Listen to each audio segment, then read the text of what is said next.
अब तो वो दरवाजा खोल के बाहर आते तो वड़ा पाव खा रहा हूँ मैं आराम से, और मिर्ची मिर्ची ठूस के हरी।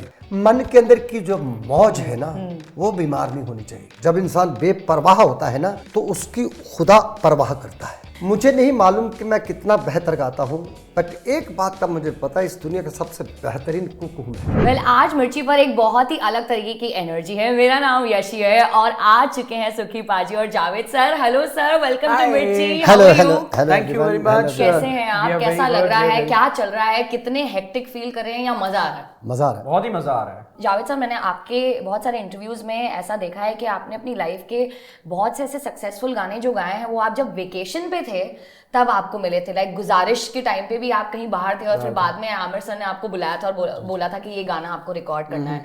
मैं आप ये दोनों से जानना चाहूंगी कि तू आ चुका है गाना कैसे आपको मिला, क्या ब्रीफ था? क्योंकि एक बहुत ही खूबसूरत अमेलगमेशन है वॉइसेस का, प्यार है, बहुत सारी एनर्जी है, पैशन है, ड्रामा है, तो इसके पीछे की क्या स्टोरी है?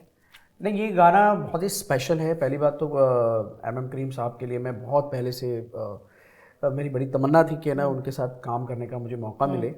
तो जब उनका कॉल आया तो मैं बहुत एक्साइटेड था। तो जब रिकॉर्डिंग का दिन आया तो एक, जैसे कि आपने बताया कि मैं जब भी बाहर गया तो मुझे बड़े बड़े गाने मिलते हैं, तो कई लोगों ने मुझे बोला कहा कि आप छुट्टियों पे रहना शुरू कर दो, आप गाने गाते रहोगे बड़े अच्छे। तो ये ऐसा था। और उस दिन माई सन वॉज नॉट फीलिंग वेल, सो मैं उसको पहले डॉक्टर के लेके गया और एमएम करीम साहब को मैंने कॉल किया। मैंने कहा सर ऐसा ऐसा है, मेरे बेटे को मैं दिखा के थोड़ा सा लेट आऊँगा, 1-1.5 घंटा। नहीं ठीक है ठीक है, आप आराम से आओ। और फिर मैं गया। तो जैसे ही मैं पहुंचा उन्होंने कहा कि हाउस योर सन, कैसा है बेटा, अभी ठीक ठाक है? तो मैंने कहा अभी ठीक है। वो मैं दिखा के एकदम सेटल हो गया। एंड देन ये गाना शुरू हुआ तो सुखी पाजी पहले गा चुके थे। तो सुखी पाजी का एक अंदाज ही अलग है, उनका एक मलंग स्टाइल है। एनर्जी सुखी सर से एनर्जी लेती है बाय द वे। तो यहाँ से मुझे आ रही है अभी। नहीं ले रहा हूँ मैं। तो मैंने ये गाना सुना तो मैं सबसे पहले बहुत एक्साइटेड हो गया कि सुखी पाजी के साथ पहली दफ़ा मुझे गाने का मौका मिल रहा है। ऑफ कोर्स एमएम करीम साहब के लिए पहली बार गाने का मौका मिल रहा है। It's like a opportunity for me कि ये इतनी खूबसूरत आएगी, लेकिन मुझे इस बारे में पता नहीं था। तो जब ये गाने का पोर्शन स्टार्ट हुआ, नीरज पांडे सर भी थे, तो जिस तरह से वो डब कर रहे थे इस गाने को, एक एक छोटी छोटी बारीकियां बता रहे थे कि ना ऐसा होना चाहिए, या इस तरह से ये एक्सप्रेशंस होनी चाहिए, या फिर इस तरह से आप करिए। तो अभी थोड़ी देर पहले ना सुखी पाजी ने से कहा कि वो श्रुतियों को भी समझते हैं। तो जब ऐसे डायरेक्टर सामने बैठे हैं तो फिर सिंगर भी अपना 100% देने की कोशिश करता है। ये एक अलग तरीके का लव सॉन्ग है सुखी पाजी, बहुत सारी एनर्जी है इसके अंदर। आपने जब ये पहली बार इस गाने का ब्रीफ सुना तो आपका क्या रिएक्शन था? आपने क्या अपनी तरफ से थोड़ा सा गाने को अलग रुख देने की कोशिश करी, या फिर एमएम करीम साहब ने जो आपको बताया यू फॉलोड द डायरेक्टर? जो उन्होंने कहा वही गाया। ये फर्स्ट टाइम आप लोग कोलैबोरेट कर रहे हो एक दूसरे के साथ में, तो ऐसी कोई चीजें थी जो आप दोनों ने एक दूसरे से लर्न भी करी और अनलर्न भी करी? क्योंकि जुगलबंदी करना भी अपने आप में एक बहुत बड़ी बात होती है सुखी पाजी। ये प्यार बंदी है। मुझे जुगलबंदी ये नहीं, जुगलबंदी वालों को काम नहीं है, नहीं है इसमें। ये बैले है और 2 डिफरेंट रंग है। एक ट्रांस जो जावेद गा रहा है, ट्रांस यानी एक रोमांटिक ट्रांस है। एक बैले है, वो जो ड्रम्स पे बीट्स पे चलता है, जो ड्रामेटिकली बनाता है उसको। तो ये उसके बाद उसका ऑरा बदल जाता है। वो उसका जो गाने का जो ट्रांस में जो ट्रांसफॉर्मेशन है वो बहुत ही खूबसूरत अंदाज से एमएम करीम जो है, ये सिर्फ आज की बात नहीं है, शुरू से ही ये बहुत बेहतरीन म्यूजिक करते रहे। And he is a very baby boy, बहुत अच्छे से बात। सुखी जी सुखी जी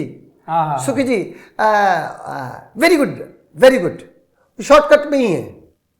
सुखी जी नो वेरी गुड, बस। बहुत ही खूबसूरत ऐड ऑन करना चाहूँगा पाजी ने जो कहा।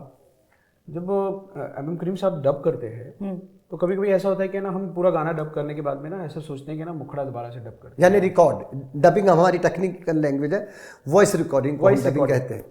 तो मैंने उनको कहा कि मैंने कहा sir can we do the antara, can we do the mukhda one more time? No it's fine जी, वी आर वेरी हैप्पी। तो मतलब जिंदगी में कोई कंफ्यूजन नहीं है, मतलब वो पूरा क्लियर है और इतना मजा आया और इतनी फास्ट डबिंग हो गया पाजी। मैक्सिमम 45 मिनट्स में गाना खत्म हो गया था। क्या कभी ऐसा हुआ है आपके दोनों के साथ में वाइल रिकॉर्डिंग द सॉन्ग, होता है ना कि एक क्रिएटिव ब्लॉक आ जाता है, या फिर आप जिस तरीके से लेकर के जाना चाहते हो गाने को वो आ नहीं पाता है, तो उस टाइम पे अपने आप को मोटिवेट कैसे करते हैं, वापस से उस मोड में कैसे डालते हैं? सीखते हैं। जो सुन सकता है वो समझ लेगा, जो समझ लेगा वो कर लेगा। So first we have to listen properly what exactly the narration is, because if someone is giving a narration we have to concentrate completely on that content. We should not go ahead from that content. ये एक poetry है, poetry का एहसास करें। We have to go with consistency. We shouldn't make a combination of a property or any other activities shouldn't comes in our mind. तो वो मगन होके वो सुनना। शायरी आपको पूरा विजन दे देती है। फिर म्यूजिक डायरेक्टर को आप वो 16 साल का हो 76 साल का हो, उसका आदर सम्मान करें। वो इस वक्त आपका एक दातार है। तो जब हम उनको समझ लेते हैं ना, 2 मिनट लगते हैं करने में। जैसे मैं कभी रिकॉर्डिंग में हम लोग जाते हैं, फन करते हैं, क्या हुआ, अरे ऐसा हुआ। अब आप नीरज जी से इंटरव्यू जब करेंगे तो उनसे एक बात पूछेंगे, जावेद आप भी सुन के हंसो, सारा दिन हंसते रहोगे। सुखविंदर सिंह आ रहे हैं जो उनके हिसाब से उनकी फिल्म का सिंगर आया है स्टूडियो में गाना गाएगा, तो उनको भी लगता है हाँ जी सुखविंदर सिंह जी बहुत अच्छा गाते हैं, MM किंग भी। तो वो दरवाजा खोल के बाहर आते तो वड़ा पाव खा रहा हूँ मैं आराम से अपना, और मिर्ची ठूस के हरी और नीचे से। और यहाँ पे बोला जाता है अपने गले का ध्यान रखने के लिए फ्राइड चीजें नहीं खानी चाहिए, और ये एक बहुत बड़ा रेवलेशन हुआ है कि सुखविंदर सर को वड़ा पाव विद मिर्ची। वड़ा पाव तो सबको नहीं, वड़ा पाव में क्या है, आलू होता, आलू एनर्जी है और वो बट फ्राइड है साथ साथ, और उन्हें कुछ नहीं फर्क पड़ता। तो वो बोले ये क्या, तो मैं छोड़ दिया, मैंने कहा पता नहीं कुछ क्या हो गया, गलती तो नहीं होगी। तो कहते अच्छा, कहते और समोसे भी मंगा दो। अच्छा मैंने मना नहीं किया, मैं मंगवा दो, और मंगवा भी लिए उन्होंने, वो मैंने बाद में खाए। उन्होंने कहा कि यार ये, कहते अभी आप थोड़ा चाय पानी पी के, मैं कहा चाय पी लेते हैं जी। वो जो कहते यार हर बात को हाँ ही किए जा रहे हैं। मैंने बोला समोसे, कहते मंगवा लो तो चाय। तो क्या होता है, मन के अंदर की जो मौज है ना वो बीमार नहीं होनी चाहिए, वो बेदाग रहनी चाहिए। वो तभी बेदाग होती है जब आप लापरवाही नहीं बेपरवाही की तरफ जाते हैं। वाह। जब इंसान बेपरवाह होता है ना तो उसकी खुदा परवाह करता है। आहा, नहीं कभी कभी ऐसा होता है कि क्योंकि आजकल थोड़ा सा गाने में ना थोड़ा वेरिएशन इन साउंड वाइज भी बहुत वेरिएशन मैं अपनी वॉइस के साथ में भी करता रहता हूँ, और सोचता रहता हूँ कि और क्या करूँ क्या नहीं करूँ। तो जब कोई गाना मुझे मिलता है तो, और मैं गाने को सुनता हूँ, पहले जो पाजी ने कहा कि सुनता हूँ समझता हूँ देन फिर बंदा कर सकता है, एक्चुअली बिल्कुल सही बात। फिर उस गाने को सुन के अपने अंदर बिठाओ, उसके बाद में फिर आप सोचो कि इस गाने में क्या एक्सप्रेशंस आप यूज़ कर सकते हो, क्या टेक्सचर यूज़ कर सकते हो, क्योंकि एक गाने को आप 20 तरह से गा सकते हो, लेकिन उस पर्टिकुलर सिचुएशन के लिए क्या सही है वो आपको बस, वो आप जैसे आप सुनते रहते हो, फिर आप गुनते रहते हो और फिर करते हो। आप कितने सारे लोगों को अपनी आवाज़ अपनी एनर्जी के थ्रू मोटिवेट करते हैं? मुझे ये जानना है सुखीपान जी, अपने आप को मोटिवेट रखने के लिए कौन सा गाना सुनते हैं? मैं अपने आप को मोटिवेट रखने के लिए कैसा एक्ट करता हूँ जो शायद पूरी दुनिया को अभी तक मालूम नहीं। Let me reveal about that. Exclusive on मिर्ची।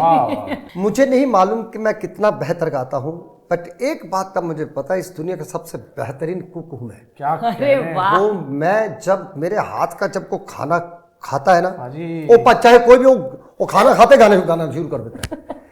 तो वो मेरे को कभी कभार मौका मिलता है, hardly get opportunity to go inside the kitchen and to get the stuff for making the food of my taste. And कोई टेस्ट भी नहीं करता, मैं चखता भी नहीं कैसा बनेगा। उससे मेरे को क्या सबक मिलता है, वो कम आंच पे कम तेल घी में पूरी ठहराव के साथ उस खाने को बनाना तसल्ली से, वो मेरी जीवन शैली में मेरी गायकी में उतरता है।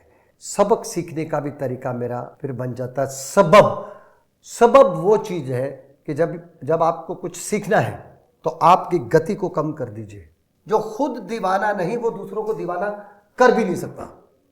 तो दीवानगी अंदर रहनी चाहिए, चेहरे पे भी रहनी चाहिए थोड़ी सी। जावेद सर, जब आप लोग ये रिकॉर्ड कर रहे थे गाना, तो आई एम श्योर कि आपने इतने सारे लोगों के साथ में काम किया है, तो आप कहीं ना कहीं उस प्रोसेस में 4 चीज़ें उनसे सीखते हैं। तो आपने उस टाइम पे कुछ ऐसा इनसे लिया हो सॉन्ग रिकॉर्ड करने के टाइम पे, क्योंकि it's a process of learning end of course musician वही है जो ना एक आदान प्रदान का काम होता है। म्यूजिक जो हर इंसान कोई भी परिपूर्ण होता नहीं, तो जो इंसान अपने कलीग से और कुछ ना कुछ सीखता रहे वो हमेशा ग्रो करता है। अब जैसे ना सुक्की पाजी सामने बैठे हैं, सुक्की पाजी का एक जो अंदाज है गाने का, जैसे कभी कभी है ना इस तरह का कोई गाना आता है ना मुझे गाने के लिए, तो मैं सोचता हूँ किसको याद करूँ, किसको याद करूँ, किसको करूँ, तो मैं सुक्की पाजी को याद करता हूँ। उसको फिर जो पैसे मिलते मेरे को नहीं वो तो मैं बताऊंगा। मैं नगाड़ा नगाड़ा गाना गा रहा था, मैंने इस गाने में ना सुक्की पाजी को याद किया था।